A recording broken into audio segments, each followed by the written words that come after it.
Hello and welcome to this behind the scenes video based on the responses from the survey that I put out a few weeks ago.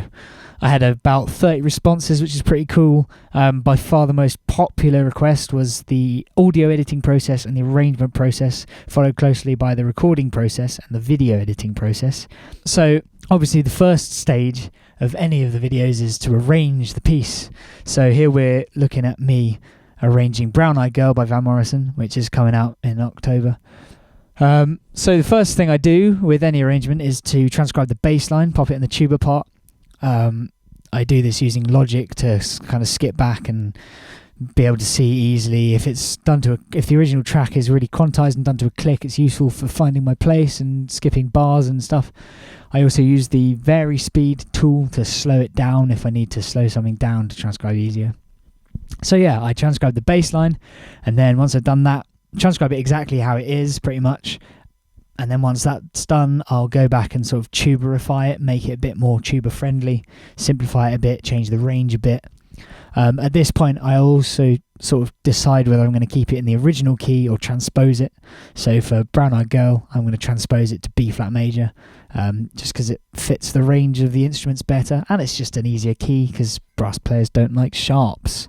So once the tuba line is done, I'll then go in and transcribe the melody. I transcribe it how it's sung as close as possible, because my arrangements, I try and make them sound as much like the original recording as possible. So I'll transcribe the melody and any like counter melodies, so a lot of the guitar little licks in this Van Morrison tune you'll see popping up in the second trumpet part. So I'll go through and do that, and then I'll take the melody, choose which instruments I want it in, where, pop it in there. And then I basically just go through and fill in the rest. So I'll listen for any little figures that I might want to put in.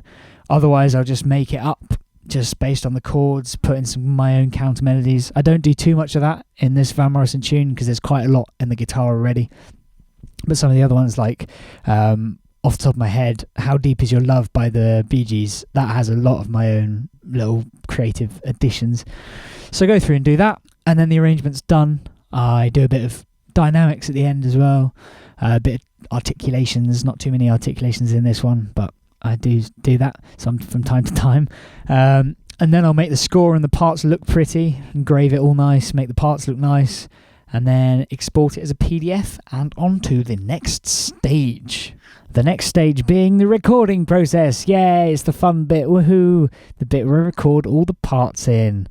So we got a microphone there, it's an SM58, which goes into an Alesis IO4 USB audio interface, which then goes into Logic Pro 10, which is where I record it and edit it and all that.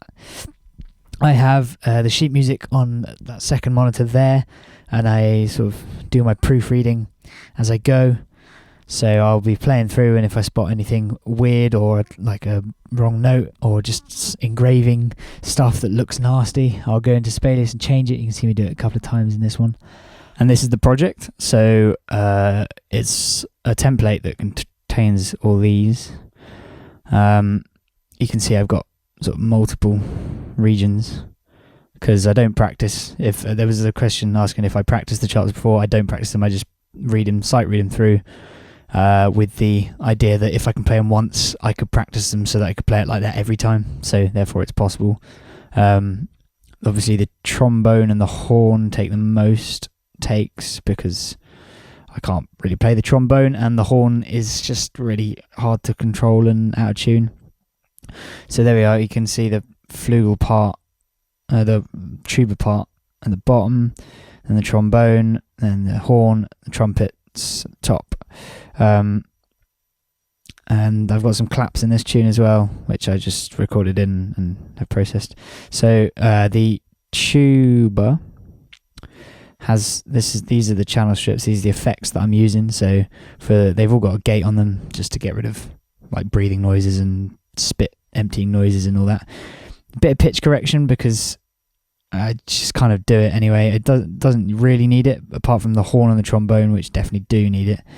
A compressor, a bit of EQ, and then this one here, the vocal transformer, is what I use to pitch shift the trombone and the tuba. So 2 octaves on the tuba, 1 octave on the trombone. I've got a bit of reverb here, Space Designer, and then the mastering thing just compresses a bit. That widens the image, excites it after the compressors sort of dampened it down a bit, and then a limiter. It's all very like kind of basic stuff. I'm sure I could make it sound a lot better, but it sounds alright, so that's good enough for me. And so that's basically it. Like I record through until I make a mistake, and then I stop, go back. So I'm looking at the trombone part, tuba part here. So I recorded that all in one take. I've probably messed up a note there, or I read bass clef on a Flugelhorn. So I'm B flat bass clef, and sometimes the ledger lines get to me. That's probably what that was. Stop, go back, start it again, like at the start of a phrase. So I probably made a mistake sort of around here somewhere, or maybe probably in this phrase here. And just go back to a reasonable place. I don't like just stop right on the note that I may mess up. I go back to the start of the phrase, and then carry on through. Then another mistake somewhere around here, go back to there. Another mistake around here, go back to there, etc., etc. Then this bit I cut out a bit because I'm playing through these arrangements and proofreading them at the same time. So if I don't like a bit, so this bit here, you can see take 5, take 5. I cut this bar out here. I can't remember what it was, but I didn't like it, so I got rid of it. And that's basically it. I then bounce that out with a bar at the front, so for syncing purposes, and a bit of a tail at the end for the reverb. That's it. It's as simple as that. There you are. Then it's time to film it, and I literally just play it through once on each instrument: tuba, trombone, trumpets, then horn, because the horn mouthpiece is slightly bigger and makes playing trumpet afterwards feel weird, and I don't like it, so I don't do that. I film it with a GoPro. You can see there's a light on my bed which you can't quite see, but I've explained that in another video. And I have Logic behind me with a click on, so I can come in at the right time. Lovely, lovely. That's it. And finally, at long last, it's time to wrap it all together into one nice package to deliver to you guys on the internet in the form of a video. I use Final Cut Pro 10. Just pop the tune in, pop the videos in, sync it all up. I film in portrait to help me with the framing. So I've got to rotate the video, I've got to scale it a bit, and then I've got to crop them, put them in the right place, all that lovely stuff. Then I'll go through, do a bit of colour correction or colour editing to make it look a bit more lively. Sometimes I put some special effects on if I'm feeling really excited about this tune. Pop in some fades at the start and the end, pop in the titles, which I've got as templates, change the text and the colours at the end, and then export that.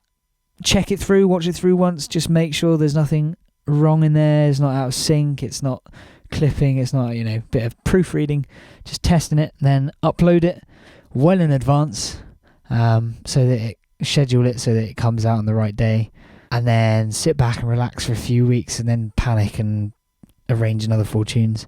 Yeah, that's usually how it goes. So yeah, that's how I arrange and record and film and edit the 4 most popular requests on the survey. I got some other one-off questions, or questions where like 3 or 4 people asked them, so I'll do another little Q&A in a few weeks' time. But until then, enjoy some more covers, and I'll see you soon.